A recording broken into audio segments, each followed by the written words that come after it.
ডিনারে একই রকম রুটি পরোটা না বানিয়ে এইভাবে একবার দারুণ স্বাদের নরম তুলতুলে ফুলকো নান রুটির রেসিপি বাড়িতে বানিয়ে দেখতে পারেন। রুটিগুলো হবে একেবারে নরম তুলতুলে আর বেলুনের মতন ফুলকো। দারুণ স্বাদের এই নরম তুলতুলে নান রুটির রেসিপি শেষ পর্যন্ত দেখার জন্য আপনাদের কাছে অনুরোধ রইল। আশা করি বাড়ির সবাই খুবই পছন্দ করবে, বাড়িতে বানিয়ে দেখতে পারেন। একটা বড় সাইজের মিক্সিং বোল নিয়েছিলাম, তার মধ্যে আমি দিয়ে দিলাম মেজারিং কাপের 2 কাপ ময়দা। এখানে আমি ময়দা দিয়ে বানাচ্ছি, আপনারা চাইলে আটা দিয়েও বানাতে পারেন।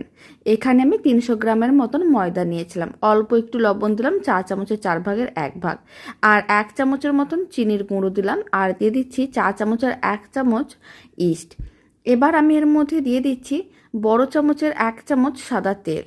তারপর সমস্ত শুকনো উপকরণ খুব ভালো করে একসঙ্গে মিশিয়ে নিতে হবে। আমি এখানে অল্প একটু চিনির গুঁড়ো দিয়েছি, তবে এটা একেবারেই অপশনাল, আপনারা চাইলে দিতেও পারেন, নাও দিতে পারেন। তারপর সমস্ত উপকরণগুলোকে খুব ভালো করে এইভাবে মিশিয়ে নিতে হবে। যখন সমস্ত শুকনো উপকরণ খুব ভালো করে মেশানো হয়ে যাবে, তখন অল্প অল্প জল দিয়ে একটা ডো রেডি করতে হবে। এখানে আমি রুম টেম্পারেচারের জলে নিয়েছি, কোনো রকম ঠান্ডা বা গরম জল নিইনি। তবে আপনারা চাইলে উষ্ণ গরম জল দিয়েও ডোটা রেডি করতে পারেন, তাহলে ইস্টটা তাড়াতাড়ি তার কাজ শুরু করে দেবে। খুব ভালো করে অল্প অল্প জল দিয়ে এরকম একটা ডো রেডি করে নিয়েছিলাম, আর ডোটা ঠিক এরকমের নরম করেই মেখে নিতে হবে।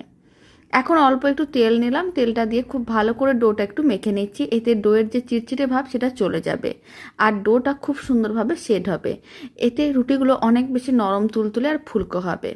এবার ঢাকনা দিয়ে ঢেকে 30 মিনিট রেখে দিতে হবে। 30 মিনিট রেখে দিয়েছিলাম, এবার ঢাকনাটা খুলে নিলাম। আপনারা দেখুন ডোটা বেশ ফুলে উঠেছে, প্রায় ডবল হয়ে গেছে। আপনাদের কাছে যদি সময়টা একটু বেশি থাকে তাহলে 1 ঘন্টাও রেখে দিতে পারেন। এখন ডোটাকে আর একবার খুব ভালো করে মেখে নিতে হবে। ডোটা যখন খুব ভালো করে মেখে নেওয়া হয়ে যাবে, তখন ডোটা থেকে লেচি কাটতে হবে। আর যেহেতু আমি নান রুটি বানাবো, তাই লেচিগুলোকে ঠিক এরকমই একটু বড় সাইজের বানাচ্ছি। তবে আপনারা চাইলে লেচিগুলোকে ছোট বা মিডিয়াম করেও কেটে নিতে পারেন। এখানে আমি একটু বড় করে লেচিগুলো কেটে নিলাম, তবে খুব বেশি বড় করেও লেচিগুলো কাটেনি, ঠিক এরকমই সাইজের লেচিগুলো কেটে নিয়েছিলাম। আর যে পরিমাণ আমি ময়দা নিয়েছিলাম, সেই পরিমাণ ময়দা দিয়ে 6 থেকে 7টার মতন নান রুটি হবে। এবার আমি কিচেন স্ল্যাবে সামান্য পরিমাণ ময়দা ছড়িয়ে দিলাম। তারপর একটা করে লেচি নিয়ে নিতে হবে। লেচিটাকে নিয়ে এইভাবে গোল বলের মতন করে বানিয়ে তারপরে একটু প্রেস করে চ্যাপটা করে নিতে হবে।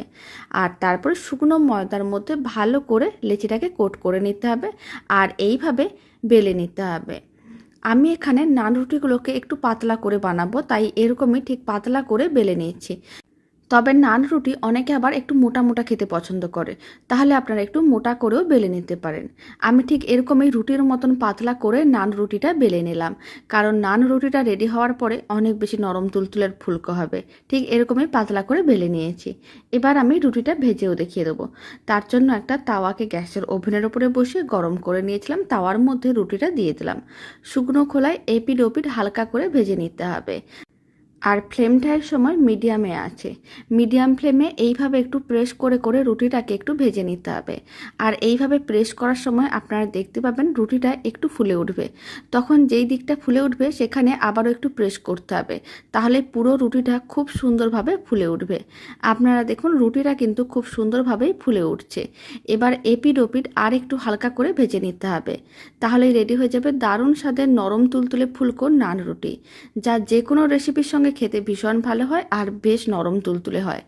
কোনো রকম কিন্তু শক্তও হয় না, কারণ রুটিগুলো ঠান্ডা হওয়ার পরেও একই রকম নরম তুলতুলে থাকে। বাকি নান রুটিগুলো একইভাবে রেডি করে নেব। আবারও একটা নান রুটি আমি বেলে নিয়েছিলাম, এখন আর একটা ভেজে দেখিয়ে দিচ্ছি। প্রত্যেকটা রুটি হবে একই রকম নরম তুলতুলে আর ফুলকো। দুদিক প্রথম এরকম হালকা করে ভেজে নিতে হবে। তারপরে যে দিকটা একটু ফুলে উঠবে এইভাবে একটু প্রেস করে দিতে হবে, তাহলেই পুরো রুটিটা খুব সুন্দরভাবে ফুলে উঠবে। আপনারা দেখুন এই রুটিটাও খুব সুন্দরভাবে ফুলে উঠছে। আর এইভাবে বানালে প্রত্যেকটা রুটি একইভাবে মানে খুব সুন্দরভাবে রেডি হবে। বেশ কয়েকটা আমি নান রুটি রেডি করে নিয়েছিলাম, একটা প্লেটের মধ্যে সার্ভ করে নিয়েছি। আপনারা দেখুন রুটিগুলো কতটা নরম তুলতুলে দেখেও বোঝা যাচ্ছে। আর এই দারুণ স্বাদের নান রুটির রেসিপিটা শেষ পর্যন্ত দেখার জন্য আপনাদের অসংখ্য ধন্যবাদ। বাড়িতে বানালে কমেন্ট বক্সে জানাতে একেবারেই ভুলবেন না খেয়ে কেমন লাগলো। আর এই নান রুটির রেসিপিটা ভালো লেগে থাকলে আপনারা যদি ফেসবুক থেকে রেসিপিটা দেখছেন, পেজটিকে ফলো করে নেওয়ার অনুরোধ রইল। ইউটিউব থেকে দেখলে চ্যানেলটি সাবস্ক্রাইব করে নেওয়ার অনুরোধ রইল। পাশে থাকা বেল আইকনটি প্রেস করে নেবেন নতুন রেসিপির আপডেট সবার আগে পাওয়ার জন্য।